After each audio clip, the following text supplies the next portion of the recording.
I have a very special merienda day today. He's a very accomplished man in this chosen field, and he's also a father, a good leader, and a good servant. We are so fortunate to have on Kenn TV, Atty. Israelito Torreon. Thank you so much, Atty. Kay nakipag-merienda gid ka sa ako para makipag-Kenntuhan. A very respected lawyer. Unsa mga takeaways in mind nimo, Atty., at this very moment sa imuhang journey, sa imuhang giagian? The great faith in the Lord Almighty, to Allah Subhanahu wa Ta'ala, and dedication, perseverance, and hard work. Because I really believe in the saying that anything is possible in this world. It was my mother, beloved mother, who told me that, and I think my life has been a reflection of that saying, that anything is possible in this world.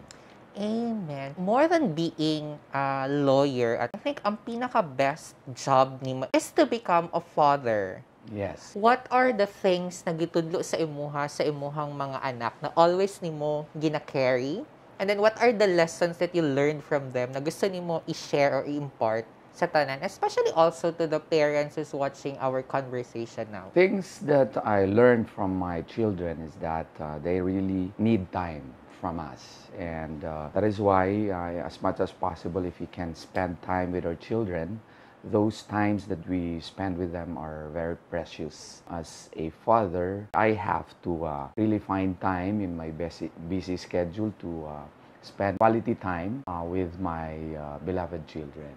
And you know, time in this world is fleeting, and the moments that you remember the most would be those defining moments that we share with our family, with our children. That is why we should exert every effort to spend it with our loved ones, especially with our children, and of course, our better half. So since syempre merienda date ni, no, so alam nga namang display lang, ang mga foods dere, nag-iandam ni Atty. So syempre magkaon-kaon po. So kung nakay opportunity yun, Atty., one whole day na nalang ka sa inyong balay, ano sa mga activities na ginabuhat? Actually, kung naagid ko'y panahon, I really spend it with my family. I do not have a nightlife.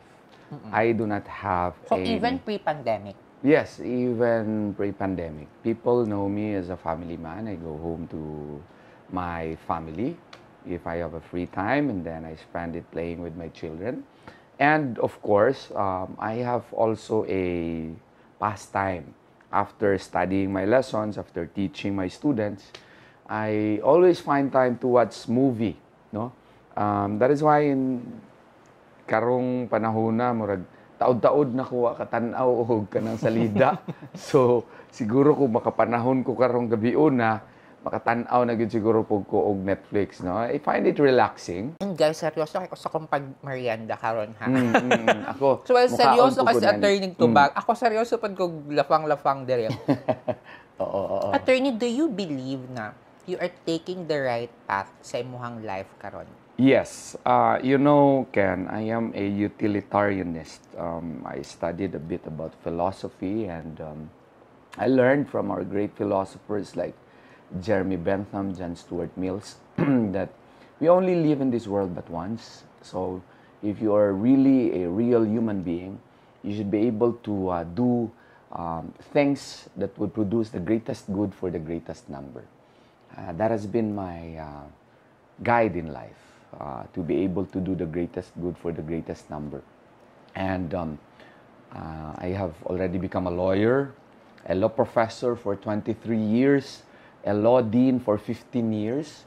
So I thought it best that I should serve my people now in Davao del Sur, because it is only in politics, it is only in getting involved in our community that we can produce the greatest good for the greatest number.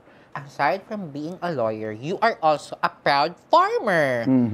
So, how are you going to introduce to a child kung unsa o kinsa ba ni mga farmers? Well, very easy. I just bring them to the farm. And then, let them experience. Ako mga anak, ginadala na ako dito sa amuang basakan nga gamay. Makakita sila mga basakan dito, naamanay ka na ganing mong ragheron, ganung mga kwan. Magdagandaga na sila dito, and then makakita sila sa mga mag-uuma dito. Akong mga kauban, labi na din sa matanaw. Bangkal na ko'y gamay diha nga basakan. They can experience firsthand how is it living the life of a farmer. By seeing farmers, real farmers themselves.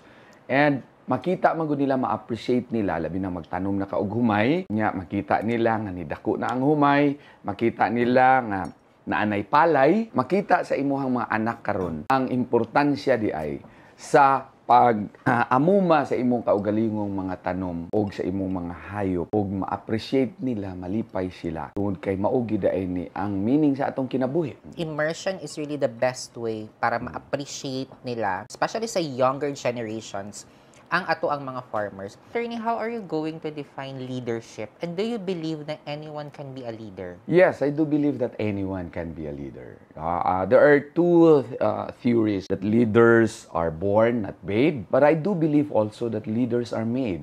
And they can be through training, through education. They can, be made and transformed into becoming creative as well as proactive leaders. Because I do believe that as a general rule, yes, it may be true that leaders are born. Some people really have been given gifts by the Lord Almighty, such as the ability to put in proper words His vision and His capacity to communicate to people His ideas. And these are God-given gifts. But I also believe that if given the proper education, given the proper training, we can also make leaders between and among people. Even an ordinary guy can be turned into a great leader. Attorney, to close our conversation, what is your message, especially to the youth, about finding their purpose and then living their purpose? Okay, finding their purpose. My message to the youth is, the cliche that states that the youth is the hope of our fatherland is not merely a cliche, it is a fact. There is even a song to it. I even memorized the line. We are next in line. Whether we like it or not, the great crop of leaders that we have now, if ever we have great leaders, they will all die. And each season calls for a certain man. Each, winter, summer, fall would call for certain men to lead us. So in a way, it is the bounden duty and responsibility of our youth to prepare themselves, because whether you like it or not, your time will be called for you to serve your people.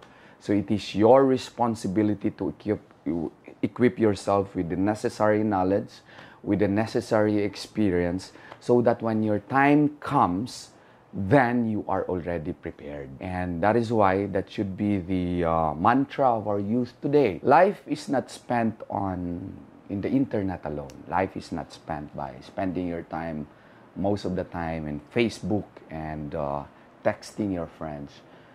Life should be spent on the meatier aspects, such as but not limited to learning about philosophies, learning about the lives of our great men, learning the lives of our prophets, learning the lives of the greatest prophets who have ever lived. Because once you do that, then you will be equipped with the necessary knowledge, with the necessary virtue, and with the necessary know-how, so that when your time comes, you will be prepared. Kay bisag unsaon nato ni ining kalibutanan ni naagyoy panultihom.